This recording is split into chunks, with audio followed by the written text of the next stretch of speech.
Bismillahirrahmanirrahim. Assalamu alaikum.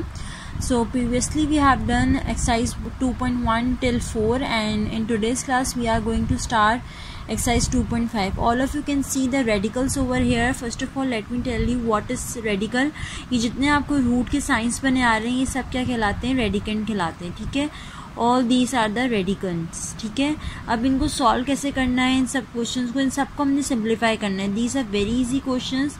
I will tell you some questions over here. Let's solve it. Okay, so the solution of exercise 2.5 is over here. I am going to solve questions over here one by one. So let's solve question number 1. हमारे पास question number 1 क्या है, radicand of 169. 169 का radicand. ठीक है, तो 169 को अगर मैं पहले 169 का एलसीएम अगर लूँ तो 169 एक ऐसा नंबर है जो 13 के टेबल में आता है. तो 13 सा 169 एंड 13 1 ज़ा 13, तो 2 दफ़ा 13 आ गया. तो इस 169 को मैंने ब्रेक करके लिख दिया 13 मल्टीप्लाई बाय 13 और अंदर 2 का पेयर बन गया. 2 का पेयर जब बन जाता है तो एक नंबर वो बनकर बाहर आ जाता है. ठीक है, और आपका जो रेडिकेंट होता है, जो रूट होता है आपका, ये ख़त्म हो जाता है. नाउ इन क्वेश्चन नंबर 3 क्या होगा. क्वेश्चन नंबर 3 में आप देखें आपको 2 अलग अलग रेडिकेंट गिवन है रूट 12 के, लेकिन दोनों सेम है तो इसलिए मैंने इन दोनों को एक ब्रैकेट में कर दिया, एक रूट में कर दिया. ठीक है, जब एक रूट में कर दिया तो ये 12 मल्टीप्लाई बाय 12 अगेन हो जाएगा और ये फिर से एक पेयर बन जाएगा. जब ये फिर से एक पेयर बन जाएगा तो ये एक पेयर जो है वो मेरे पास बाहर आ जाएगा. Now let's solve question number 5. Question number 5 में आप लोग देख सकते हैं यहाँ पे हमारे पास क्या है, रूट 14 मल्टीप्लाई बाय रूट 21. ठीक है, अब इसको क्या करना होगा, रूट 14 पहले तो एक रेडिकेंट बना लिया, 14 मल्टीप्लाई बाय 21 कर दिया. ठीक है, अब 14 मल्टीप्लाई बाय 21 करने के बाद आपने 14 का एलसीएम अलग लेना है, 21 का अलग लेना है. 14 का 7 2 ज़ा 14, 2 1 ज़ा 2, 3 7 एंड 7 1 ज़ा. तो 14 किस में ब्रेक हो गया, 7 में और 2 में, और 21 3 और 7 में. तो देखिए मैंने 14 की जगह पे क्या लिखा है, 7 मल्टीप्लाई बाय 2 और 3 की जगह पे क्या, 21 की जगह पे क्या लिखा है, 3 मल्टीप्लाई बाय 7. सही है, तो 7 यहाँ पे 2 आ गए तो इन दोनों का मैंने साथ लिखकर इनका एक पेयर बना दिया. 2 multiply by 3 as it is आ जाएगा. इन दोनों का पेयर नहीं बन सकता क्योंकि सेम नंबर्स का पेयर बनता है. इस 7 का पेयर बन गया तो ये एक 7 बाहर आ जाएगा, 2 मल्टीप्लाई बाय 3 रूट के अंदर ही रहेगा. तो 2 3 ज़ा 6 और ये आपके पास सिंप्लीफाइड फॉर्म आ जाएगी. Okay, so now we have question number 6. Question number 6 थोड़ा सा डिफरेंट है और आगे भी इसके जैसे क्वेश्चन आएंगे. 7 और 8 9 जो है वो इसी के जैसे हैं. अब इसमें क्या करना होता है, ये सब 7 8 9 इसके जैसे ही होंगे जैसे अभी हम 6 करेंगे. अब इसको कैसे करते हैं, जब भी हमारे पास ऐसे आता है जिसमें हमारे पास डिनोमिनेटर में रेडिकेंट आ जाए, मतलब डिनोमिनेटर में रूट आ जाए, तो हमें क्या करना पड़ता है, अपने क्वेश्चन को रैशनलाइज करना पड़ता है. रैशनलाइज का मतलब ये होता है कि हमने जो हमारा डिनोमिनेटर है इसी से आप अपनी टर्म को मल्टीप्लाई भी कर दें और डिवाइड भी कर दें. तो डिनोमिनेटर में अगर आप देखें तो हमारे पास क्या लिखा हुआ है, रूट 5. तो मैंने क्या कर दिया, rationalise it by multiplying and dividing root 5. Root 5 से ही मल्टीप्लाई भी कर दूंगा, डिवाइड भी कर दूंगी. ठीक है, तो रूट 5 से मैंने यहाँ मल्टीप्लाई भी कर दिया, डिवाइड भी कर दिया. जब रूट 5 ऊपर मल्टीप्लाई होगा तो ये दोनों एक रूट में आ जाएंगे और इसे यहाँ डिनोमिनेटर का भी एक रूट बन जाएगा. 15 multiply by 5 and 5 multiply by 5. अगर मैं 15 को ब्रेक करना चाहूँ तो 15 कैसे ब्रेक होगा, 5 3 ज़ा 15 एंड 3 1 ज़ा 3. तो 15 ब्रेक हो गया 5 और 3 में. सही है, तो 15 की जगह पे मैंने देखें यहाँ पे लिख दिया 5 मल्टीप्लाई बाय 5 मल्टीप्लाई बाय 3 और नीचे वाले 2 पेयर बन गए थे और वो एक बनकर बाहर आ जाएगा. सही है, ये एक बाहर आ गया. ऊपर वाला भी 5 एक और पेयर बन जाएगा, वो भी बाहर आ जाएगा. 5 1 ज़ा 5 5 1 ज़ा 5. ठीक है, रूट में अब हमारे पास क्या से बचेगा, 3. तो रूट 3 हमारा आंसर हो गया.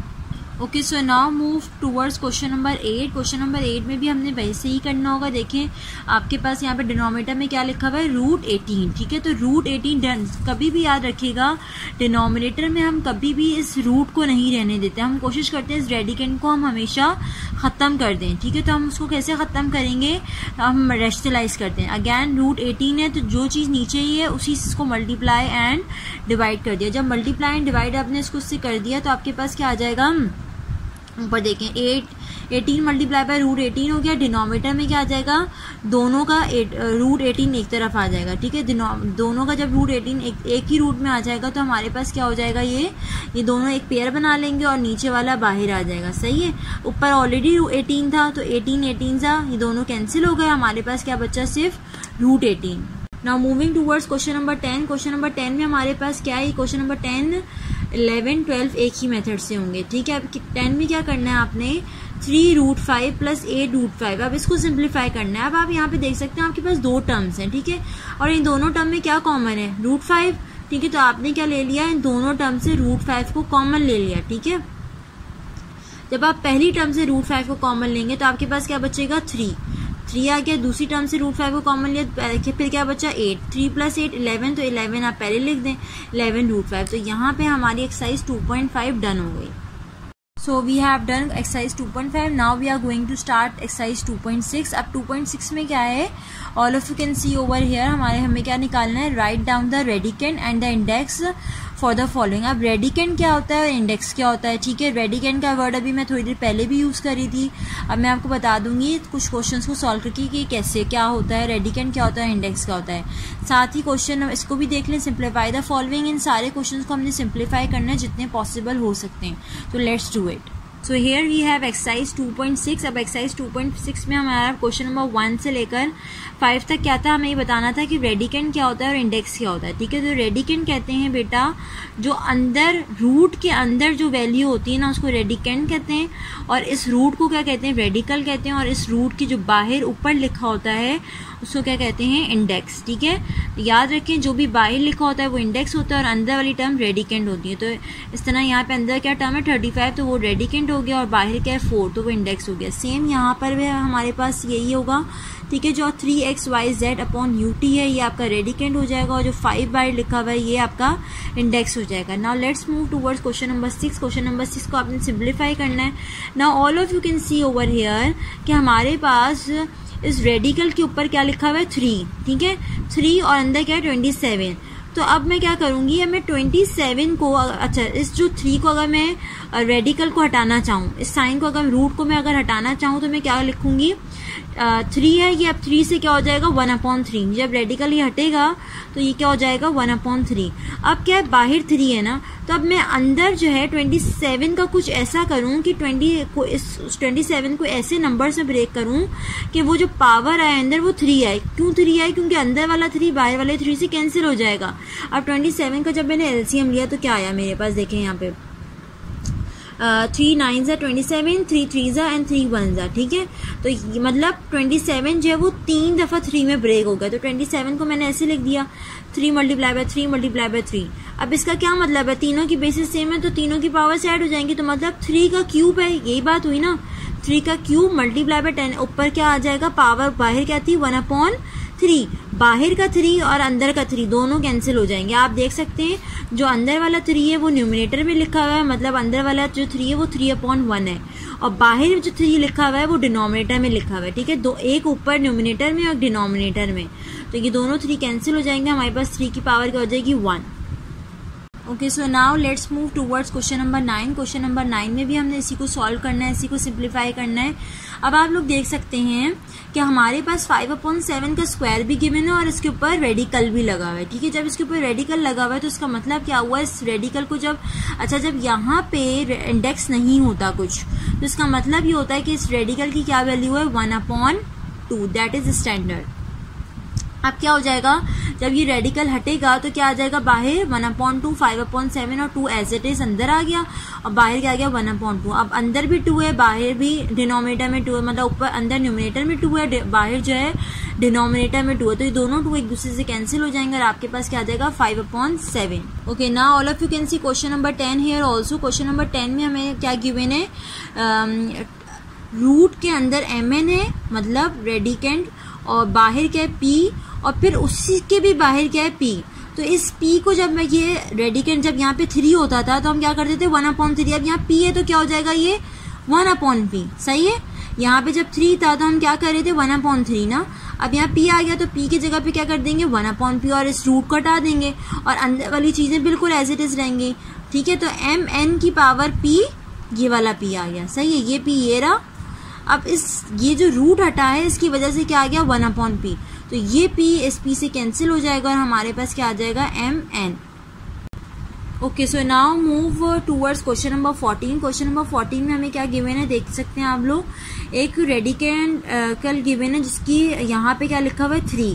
अब इस 3 का क्या मतलब है, जब इस रेडिकल को हटाऊंगी तो बाहर क्या आ जाएगा 1/3, सही। और बाहर अंदर की जो टर्म्स है न्यूमरेटर और डिनोमिनेटर वो एज इट इज आ जाएंगे। अब बाहर क्या है 3, तो अब इस 3 की वजह से मैं अंदर वाली टर्म्स को कुछ ऐसे सेट करूंगी कि 3 आ जाए। क्यों 3 आ जाए? ताकि मैं अंदर वाला जो 3 है उसको मैं बाहर वाले 3 से कैंसिल आउट कर दूं। तो अगर मैं 64 को पहले देखूं, मैं 64 का जब यहाँ पे एलसीएम दूंगी तो मेरे पास क्या आ जाएगा, 2 3 ज़ा 6, 2 2 ज़ा 4, देन 2 1 ज़ा 2 एंड 2 6 ज़ा 12, सही है। फिर 2 8 ज़ा 16, 2 4 ज़ा 8, 2 2 ज़ा एंड 2 1 ज़ा। तो आप यहाँ पे देखें, अगर मैं इसको कंबाइन करूँ 2 2 ज़ा 4, 2 2 ज़ा 4, 2 2 ज़ा 4, तो 3 दफा 4 आ रहे हैं, मतलब 4 का क्यूब। मैंने 4 इसको मल्टीप्लाई क्यों किया 2 2 ज़ा, क्योंकि मुझे जो है वो बाहर क्या पावर लेकर आनी थी 3।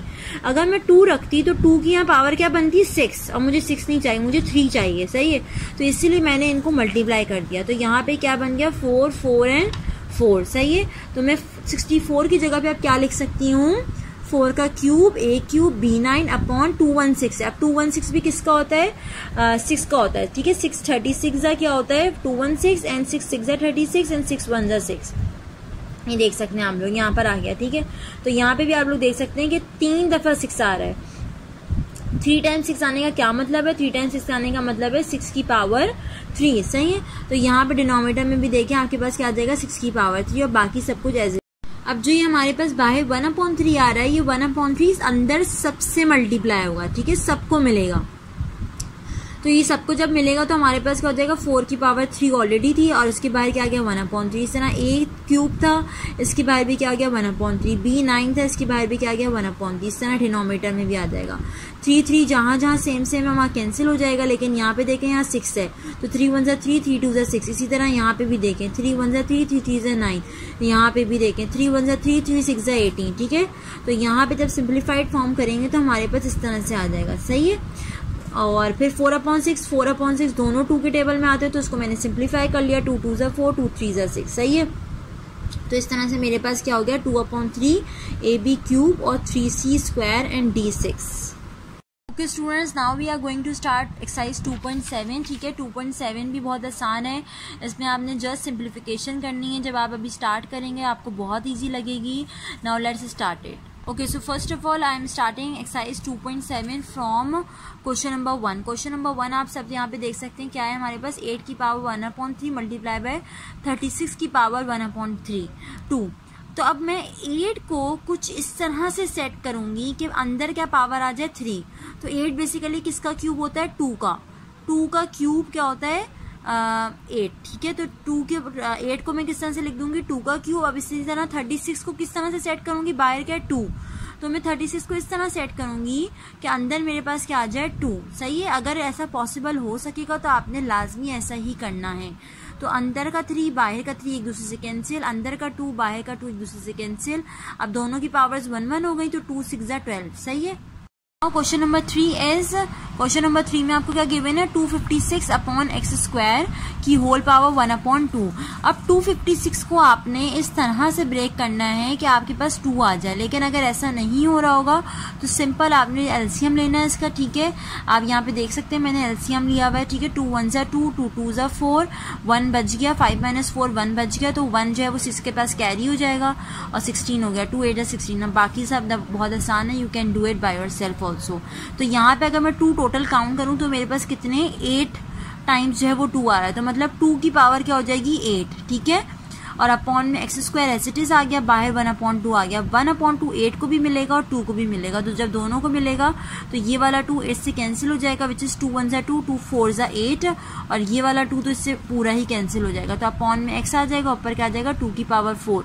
Otherwise one more thing which you can do is 2 की पावर 4 को सिंप्लीफाई कर लें, ठीक है। 2 को 4 दफा लिखिए, उसके बाद उसको और मजीद सिंप्लीफाई करके भी आप लिख सकते हैं। Let me do it over here कि आप इसको किस तरह से कर सकते हैं।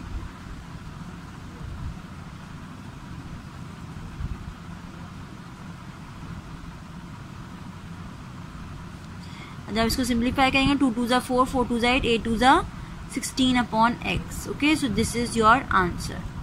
Okay, so now question number 5 is over here. All of you can see it. Question number 5 में क्या करना है, गौर से देखिएगा. अब हमारे पास जो पावर्स हैं वो थोड़ी सी डिफिकल्ट हो गई हैं. वो क्या हो गई, एन भी आ गया, फ्रैक्शन भी आ गया. ठीक है, पहले तो फ्रैक्शन अभी तक आया नहीं था, लेकिन अब फ्रैक्शन भी आ गया. अब किस तरह से करना है, अब डिनोमिनेटर में यहाँ पे क्या है, क्यूब. देखिए अंदर यहाँ पे डिनोमिनेटर में क्यूब है ना, तो ऊपर अंदर जो है वो न्यूमिनेटर में मुझे कोई क्यूब लाना होगा. ठीक है, तो न्यूमिनेटर में क्यूब लाने के लिए मुझे 27 को कुछ इस तरह से करना है कि क्यूब आ जाए. तो 27 बेसिकली 3 का क्यूब होता है. 3 को 3 दफ़ा मल्टीप्लाई करूंगी तो 27 आ जाता है. 3 का क्यूब मल्टीप्लाई बाय 2n/3. इसी तरह 8 को किस तरह सेट करूंगी, इस तरह के पावर क्या आ जाए, 3 आ जाए. तो 2 की पावर 3 माइनस n/3. ये 3 से कैंसिल हो जाएंगे दोनों. सही है. डिनोमिनेटर में अब क्या है, 18. अब 18 को इस तरह सेट करना है कि 2 आ जाए, लेकिन कुछ भी ऐसा नहीं होता जिस तरह 2 आ जाए. ठीक है, तो 18 का अगर मैं नॉर्मल एलसीएम लूँ, यहाँ पर आप लोगों को लेकर दिखाऊँ.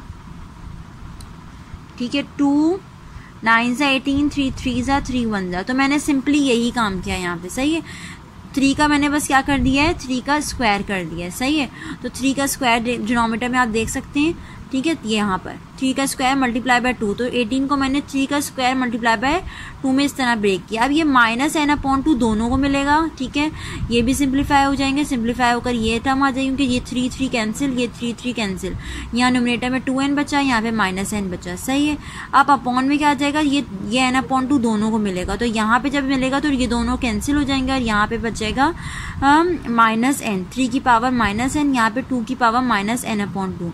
Now one thing which you all can observe over here कि हमारे पास जो है वो 3 की यहाँ पे 2 टर्म है और 2 की 2 टर्म है. तो इन दोनों का अगर मैं साथ कर लूँ, इन दोनों को साथ कर लूँ तो आसानी हो जाएगी. तो 3 एक ऊपर है, तो ये नीचे वाले को ऊपर ले जाती हूँ. तो जब ये माइनस n/2 ऊपर जाएगा तो क्या हो जाएगा, सॉरी माइनस n जब ऊपर जाएगा तो क्या हो जाएगा, प्लस n. और इसी तरह 2 की पावर माइनस n जो ऊपर है, जब वो नीचे आएगी तो ये माइनस n से क्या हो जाएगा, प्लस n. ये बात समझ आ गई. बस सिंपली क्या किया, 3 को ऊपर लेके गए, 2 को नीचे लेकर आए विद पावर्स. अब ये मैंने क्यों किया, ताकि बेसिस सेम हो गई. देखें दोनों की बेसिस सेम है, और मैंने थोड़ी देर पहले भी आपको बताया था when bases are same so powers are added. जब पावर्स ऐड हो जाएंगी तो 2n प्लस n और नीचे क्या आ जाएगा, n माइनस n/2. देखिए n माइनस n/2 की मैंने सिंप्लीफिकेशन भी करके बता दी है. जब मैं इसका एलसीएम लूंगी तो यहाँ पे डिनोमिनेटर में क्या है, 1 2 1 सा 2, तो यहाँ 2n आ जाएगा माइनस 2. 2n माइनस n क्या हो जाएगा, 1, क्योंकि n का यहाँ पे कोफिशिएंट क्या है, 1. 2 माइनस 1 1 हो जाएगा. सही है, n/2. तो मैं डिनोमिनेटर में 2 की पावर डायरेक्ट लिख रही हूँ n/2. सही है, और बाकी डिनोमिनेटर में तो 2n प्लस n है, तो वो 3n हो जाएगा. Okay, so in this question there is some small technique which we have to apply over here. बाकी क्वेश्चंस बहुत आसान हैं. जब आप सिंप्लीफाई करने लगेंगे you will obviously get it. ठीक है, आपको समझ आ जाएगा. अच्छा, अब ये देखें क्वेश्चन नंबर 14 में क्या है, 4 का क्यूब उसका फिर स्क्वायर डिवाइड बाय 4 का स्क्वायर फिर उसका क्यूब. तो हम यहाँ पे क्या करेंगे, 3 का स्क्वायर लेंगे. ठीक है, क्योंकि देखें अगर ये अभी ऐसे होता है ना,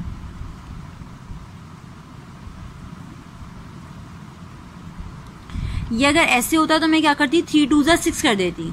लेकिन अभी इन्होंने ब्रैकेट्स नहीं लगाए, इसका मतलब ये 3 का स्क्वायर हुआ. तो 3 का स्क्वायर ये अभी ऐसे नहीं है. सही है, तो इसका मतलब क्या हुआ, मुझे 3 का स्क्वायर लेना होगा. 3 का स्क्वायर 9, 2 का क्यूब है, 2 का क्यूब क्या होता है, 8. तो मतलब 4 की पावर 9 डिवाइड बाय 4 की पावर 8. इस डिवाइड साइन को जब हटा के अगर मैं अपॉन में करके लिखूंगी तो वो आ जाएगा इस तरह से. और दोनों की बेसिस सेम है तो ये ऊपर जा सकता है. जब ये ऊपर जाएगा तो नीचे वाला 4 खत्म हो जाएगा. तो नीचे वाला 8 क्या है, प्लस 8, ऊपर जाके क्या हो जाएगा, माइनस 8. 9 माइनस 8 क्या होता है, 1, और 4 की पावर 1 इज 4.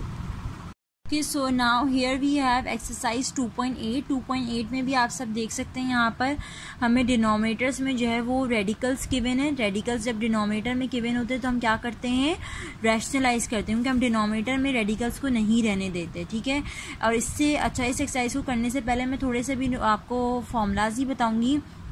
ये जो स्क्वायर्स की टर्म है ये हमने निकालनी है. ठीक है, आपको क्या गिवन है, एक्स गिवन है, एक्स प्लस 1/x निकालना है. ये किस तरह से आएगा मैं अभी करके भी बताऊंगी. फिर इस तरह x square plus 1/x square. ये सारे क्वेश्चन एक जैसे हैं. आप यहाँ पे देखेंगे, यहाँ पे 4 की पावर्स हैं, पावर 4 है, तो इसका मतलब जो स्क्वायर वाली टर्म्स आएंगी उनका डबल स्क्वायर करना होगा. ठीक है, वो भी मैं आपको एक दफ़ा ये वाले क्वेश्चन करके बता दूंगी. उसके बाद ये वाले भी क्वेश्चन अभी कर लेते हैं. Now let's start it. मैंने कहा था कि मैंने एक्सरसाइज को करवाने से पहले कुछ फॉर्मूलाज बताने हैं। तो पहला फॉर्मूला है मेरे पास a प्लस बी का होल स्क्वायर बराबर होता है a square plus 2ab plus B square को। हम इस फॉर्मूले को इस एक्सरसाइज में यूज़ करेंगे, ठीक है, इन तीनों फॉर्मूलाज को यूज़ करेंगे। सेकंड क्या होता है a माइनस बी का whole square equals to a square minus 2ab plus B square. इसी तरह a square minus B square बराबर होता है a plus B a minus B. All of you can notice down these formulas also. Okay, so now let's start exercise 2.8। Exercise 2.8 हम start कर रहे हैं। क्या करना है, हमें एक क्वेश्चन गिवन है जिसमें हमें डिनोमिनेटर में रेडिकल गिवन है, ठीक है। जब डिनोमिनेटर में रेडिकल आ जाता है तो आप लोगों को बहुत अच्छे से पता है हमें क्या करना पड़ता है, रेशनलाइज करना पड़ता है। अच्छा, यहाँ पे जब हम रेशनलाइज करते हैं तो देखिए अब अभी तक मेरे पास क्या आ रहा था कि मेरे पास डिनोमिनेटर में ऐसे आ जाता था, फॉर एग्जाम्पल √3, तो मैं क्या करती थी, इसी √3 को लिख देती थी, ठीक है। यहाँ पे कोई साइन का तो किस्सा ही नहीं हुआ क्योंकि यहाँ पे ना कोई टर्म इसके साथ ऐड हो रही है ना सब्ट्रैक्ट हो रही है। लेकिन अब क्या है कि 2 प्लस √3 है, ठीक है। तो जब रेशनलाइज करूंगी तो मैं इसका साइन चेंज कर दूंगी, ठीक है। तो ऊपर भी माइनस नीचे भी माइनस, ठीक है। अब जब ये 1 से मल्टीप्लाई होगा तो डिनोमिनेटर में तो एज इट इज आ जाएगा। अब डिनोमिनेटर में अब आप लोग देख सकते हैं यहाँ पे ये a है, I am applying the formula over here, this is a plus B and this is a minus B. यहाँ पे a किसके बराबर है 2 के और b किसके बराबर है √3 के। तो a plus B into a minus B का फॉर्मूला किसके बराबर होता है, अभी हमने किया a square minus B square के बराबर होता है, ठीक है। तो मैं यहाँ पर a का स्क्वायर विच इज 2, तो 2 का स्क्वायर माइनस √3 का स्क्वायर, तो ये स्क्वायर रूट इससे कैंसिल हो जाएगा और 2 का स्क्वायर क्या हो गया 4, 4 माइनस 3 अपॉन 1। और आपको पता है कि डिनोमिनेटर वाली चीज एज इट इज ही चलती रहेगी। तो यहाँ पे हमारे पास क्या आ जाएगा 2 माइनस √3 हमारा आंसर हो जाएगा। मैंने भी आपको थोड़ी देर पहले बताया था कि मैं आपको ये भी बताऊंगी कि हमें कोई वैल्यू अगर गिवन है p, तो p प्लस 1/p कैसे निकालेंगे, फिर उसका स्क्वायर कैसे निकालेंगे। तो यहाँ पे गौर से देखिएगा, हमें p क्या गिवन है 3 प्लस 2√2, ठीक है, ये p गिवन है। अब जब मैं 1/p करूंगी तो ये वाली चीज भी नीचे आ जाएगी क्योंकि p भी नीचे आया तो ये भी नीचे आ जाएगा, सही है। तो 1/p किया तो ये भी इनवर्स हो गया, ठीक है। जब ये इनवर्स हो गया मुझे क्या निकालना था, अच्छा अब ये जब इनवर्स हुआ तो आपने देखा कि डिनोमिनेटर में फिर क्या आ गया, रूट आ गया। डिनोमिनेटर की रूट को कैसे खत्म करते हैं, रेशनलाइज करेंगे, यहाँ पे ऐड हो रहा है तो ये दोनों माइनस हो जाएंगे, सही है। उसके बाद अगैन आप न्यूमिनेटर को न्यूमिनेटर से मल्टीप्लाई करेंगे और डिनोमिनेटर में फिर से आप वही a प्लस बी और a माइनस बी वाला फॉर्मूला लगाएंगे। यहाँ पे a किसके बराबर है 3 के, b किसके बराबर है 2√2 के, तो 3 का स्क्वायर हो जाएगा डिनोमिनेटर में माइनस 2√2 का स्क्वायर हो जाएगा, सही है। तो 3 माइनस 2√2, 3 का स्क्वायर मतलब 9 और 2√2, इसको गौर से देखिएगा, ये जो 2 है ये 2 का भी है, बाहर जो 2 है वो अंदर वाले 2 का भी है और बाहर जो 2 है वो अंदर वाले √2 का भी है। तो बाहर वाला 2 जब इस वाले 2 को मिलेगा तो 2 का स्क्वायर 4 हो जाएगा, सही है। यहाँ पे मैं करके बता देती हूँ, 4 हो जाएगा और √2 को जब स्क्वायर मिलेगा तो वो ऐसे मिलेगा, ये इससे कैंसिल हो जाएगा तो फिर क्या बचेगा 4 2 ज़ा 8, ठीक है। तो मैंने यहाँ डायरेक्ट लिख दिया 8। तो अब इस तरह से मेरे पास क्या आ जाएगा 8 आ गया था, ठीक है। 9 माइनस 8 हुआ 1 हो गया, तो मेरे पास 1/p की क्या वैल्यू आ गई 3 माइनस 2√2। ना all of you can see over here मुझे क्या निकालना था p प्लस 1/p, तो p भी आ गया 1/p भी आ गया, इन दोनों को ऐड कर दूंगी, ठीक है। ये रहा p और ये रहा 1/p, जब इन दोनों को ऐड करूंगी तो इस तरह से आएगा p प्लस 1/p, p की वैल्यू क्या थी 3 प्लस 2√2 प्लस 1/p की क्या वैल्यू थी 3 माइनस 2√2, सही है। इन दोनों को जब ऐड करो तो 2√2 दोनों 2 बार हैं और दोनों का साइन अपोजिट है तो ये दोनों कैंसिल हो जाएंगे, 3 प्लस 3 क्या हो जाएगा 6। ये मेरे पास आ गया p प्लस 1/3 जो मुझे क्वेश्चन में निकालना था। अब मुझे क्या निकालना है p square plus 1/p square निकालना है, ठीक है। तो p square plus 1/p square कैसे निकालूंगी, अब p square plus 1/p square को कैसे निकालेंगे हम, यहाँ पे देख सकते हैं आप लोग, मैं दोनों स्क्वायर साइड्स को स्क्वायरिंग ऑन बोथ साइड करूंगी, ठीक है। जब मैं स्क्वायरिंग ऑन बोथ साइड करूंगी तो मेरे पास लेफ्ट हैंड साइड पे कौन सा फॉर्मूला हो जाएगा a प्लस बी का होल स्क्वायर, ठीक है, a प्लस बी का whole square which is equals to 6 का स्क्वायर, सही है। ये देखिए मैंने यहाँ फॉर्मूला लिख भी दिया a प्लस बी का होल स्क्वायर, ठीक है। अब यहाँ पे a किसके बराबर है p के, b किसके बराबर है 1/p के, ठीक है। तो जहाँ जहाँ a आएगा वहाँ क्या लिखूंगी p, जहाँ b आएगा वहाँ क्या लिखूंगी 1/p, और मैं इस ओपन फॉर्मूले को लिखूंगी यहाँ पे। All of you can see over है, a किसके बराबर हो गया p के, b किसके बराबर हो गया 1/p के। जब इसका फॉर्मूला ओपन किया तो p square plus two A B था ना, तो पी की जगह पे ए की जगह पे बी आ गया और पी आ गया और बी की जगह पे 1/p आ गया। सही है, 6 6 36 हो गया, ये पी से कैंसिल हो गया, 2 आ गया। अब यहाँ पे अब मुझे क्या निकालना है, P square plus 1/p square ना, तो ये वाली टर्म यहीं पर आएगी और मैं 2 को दूसरी साइड पे ले जाऊंगी, तो मेरे पास क्या आ जाएगा 34। Okay, so now we are going to solve question number 5। Question number 5 में क्या गिवन है, if y equals to, now all of you can see over here हमारे पास क्या है क्वेश्चन नंबर 5। अब क्वेश्चन नंबर 5 में भी y गिवन है आपको, आपने क्या निकालना है, y प्लस 1/y निकालना है, ठीक है, और फिर y माइनस 1/y निकालना है, y square minus 1/y square, y plus 1/y और y माइनस y/y बिल्कुल उसी तरह से निकलेगा, ठीक है, जिस तरह से अभी हमने पहले के क्वेश्चंस किए थे।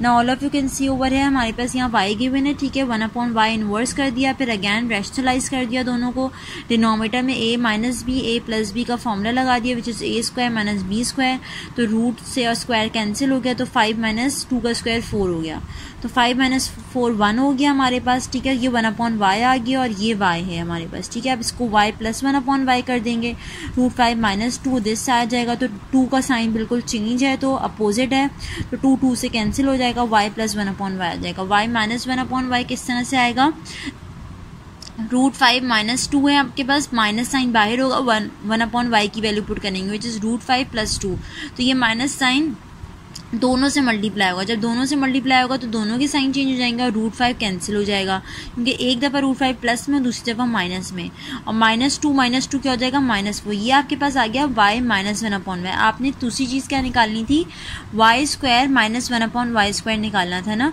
अब आपको y square minus 1/y square के लिए आप ये फॉर्मूला यूज़ करेंगे, a square minus b square equal to a minus b into a plus b। यहाँ पे a किसके बराबर है y की, b किसके बराबर है 1/y के, तो y minus 1/y y plus 1/y ये दोनों पता है, तो और ये दोनों किसके बराबर हो गए, y square minus 1/y square के, तो आपको ये दोनों पता है, आपने दोनों की वैल्यूज पुट करी, y प्लस 1/y की वैल्यू ये रही, y माइनस 1/y की वैल्यू ये रही, 4 2 8 हो गया, माइनस आ गया रूट 5, ठीक है, तो ये आपके पास आ गया y square minus 1/y square. Now here we have question number 10, all of you can see it। Question number 10 में हमें पार्ट ए और पार्ट बी सॉल्व करना है। पार्ट ए में हमें क्या निकालना है, q की पावर 4 प्लस 1/q की पावर 4, ठीक है, और पार्ट बी में हमें क्या बोला है कि find the conjugate of q का कॉन्जुगेट निकालना है। कैसे निकालना है ये मैं अभी बताऊंगी, और जो q का कॉन्जुगेट आ जाएगा उसको और ये जो q गिवन है आपको, इन दोनों को आप मल्टीप्लाई करेंगे, मतलब प्रोडक्ट निकालेंगे इनका, तो आपको एक रैशनल नंबर मिलेगा। ये कैसे होगा, लेट्स डू इट। हम अपने नाउ स्टार्ट और क्वेश्चन, हमें क्यू गिवन है, ठीक है, क्यू गिवन है, हम सबसे पहले क्या निकालेंगे 1/q, ठीक है, 1/q निकाला, अगेन रैशनलाइज किया, देखें यहाँ पे हमने साइन अपोजिट करके उसके बाद डिनोमिनेटर में वही फॉर्मूला लगाया, हमेशा हर क्वेश्चन में यही स्टेप्स फॉलो होंगे, ठीक है। उसके बाद फिर आपने क्या किया, आपके पास डिनोमिनेटर में आप देखें जब आपने ये किया तो 2 - 3 आ गया, तो आपके पास एक -1 नीचे बच गया, तो वो माइनस आप ऊपर ले आएंगे और इस माइनस को आप दोनों से मल्टीप्लाई कराएंगे। जब आप मल्टीप्लाई कराएंगे तो आपके पास ये इस तरह से आ जाएगा। All of you can see over है कि आपके पास q भी आ गया और 1/q भी आ गया। अब आपने सबसे पहले क्या निकालना है, q plus 1/q, q plus 1/q के लिए q की वैल्यू पुट की प्लस 1/q की वैल्यू पुट की, जो कि ये रही, देखें एग्जैक्ट सेम है, ये प्लस साइन जब मल्टीप्लाई होगा तो एग्जैक्ट सेम ही रहेंगे, तो रूट 2 से कैंसिल हो जाएगा और q प्लस 1/q की वैल्यू आ जाएगी 2√3। अब मेरे पास q प्लस 1/q की वैल्यू आ गई थी 2√3, ठीक है। अब मैं क्या करूंगी, again squaring on both side करूंगी, तो मैं यहाँ पे कौन सा फॉर्मूला लगाऊंगी, a प्लस बी का whole square equal to a square plus 2ab plus b square, ठीक है। तो जब ये लगेगा तो यहाँ a किसके बराबर हो गया, q के, b किसके बराबर हो गया 1/q के। जब आप इस फॉर्मूले को ओपन करेंगे तो आपके पास इस तरह से आ जाएगा इक्वल्स टू, इसका जब आप स्क्वायर करेंगे तो ये स्क्वायर दोनों को मिलेगा, ठीक है। जब 2 को मिलेगा तो क्या हो जाएगा, ये 4 हो जाएगा, √3 को मिलेगा तो ये 3 हो जाएगा, सही होंगे, √3 से ये इसका स्क्वायर कैंसिल आउट हो जाएगा, तो ये आपके पास आ गया 4 3 12। अब यहाँ +2 था क्योंकि हमें q square plus 1/q square की वैल्यू चाहिए, तो ये 2 जाके वहाँ पे -2 हो जाएगा, 12 - 2 10 हो गया। अब आपने अगैन स्क्वायरिंग करनी है, क्यों अगैन स्क्वायरिंग करनी है, क्योंकि हमने q की पावर 4 प्लस 1/q की पावर 4 निकालनी है, ठीक है। तो अब आप इसका दोबारा से स्क्वायर करेंगे, दोबारा से फॉर्मूला लगाएंगे, बीच में +2 आ जाएगा, वो वहाँ चला जाएगा, 10 का स्क्वायर करेंगे 100 हो जाएगा, सही है। तो आपके पास q की पावर 4 प्लस 1/q की पावर 4 की वैल्यू आ जाएगी 98। अब हमने इसी क्वेश्चन का पार्ट नंबर 2 बताना था। पार्ट नंबर 2 में क्या था कि कॉन्जुगेट ऑफ क्यू निकालना था। तो कॉन्जुगेट में हम क्या करते हैं, याद रखिएगा हम हमेशा सेकंड टर्म का साइन चेंज कर देते हैं। तो यहाँ पे सेकंड टर्म क्या है √3, तो उसका जब साइन चेंज होगा तो -√3 हो जाएगा, सही है। अब रैशनल इन्होंने कहा था कि कॉन्जुगेट को आपने क्वेश्चन से मल्टीप्लाई करना है तो आपको एक रैशनल नंबर मिलना चाहिए, ठीक है। तो आपने जब इन दोनों को मल्टीप्लाई किया, ये रहा क्यू, ठीक है, कॉन्जुगेट आपका ये रहा, इन दोनों को आपने मल्टीप्लाई किया तो again a plus B into a minus b which is equal to a square minus B square. तो ये a का स्क्वायर माइनस बी का स्क्वायर, 2 - 3 इज -1 और -1 एक रैशनल नंबर है। अब इसी क्वेश्चन एक्सरसाइज का लास्ट क्वेश्चन है विच इज क्वेश्चन नंबर 11। आपने क्या बताना है, order of surd. Order of surd किसको कहते हैं कि जो यहाँ पे आपने इंडेक्स बोला था ना जिसको 3, that is called order of surd. इसी तरह और भी क्वेश्चन आपको यहाँ पे गिवन है तो you can also easily do it. जो इंडेक्स आपने पहले जिसको नेम आउट किया था वही आपको ऑर्डर ऑफ सर्ड होता है। So here we are done with chapter number 2. Allah Hafiz.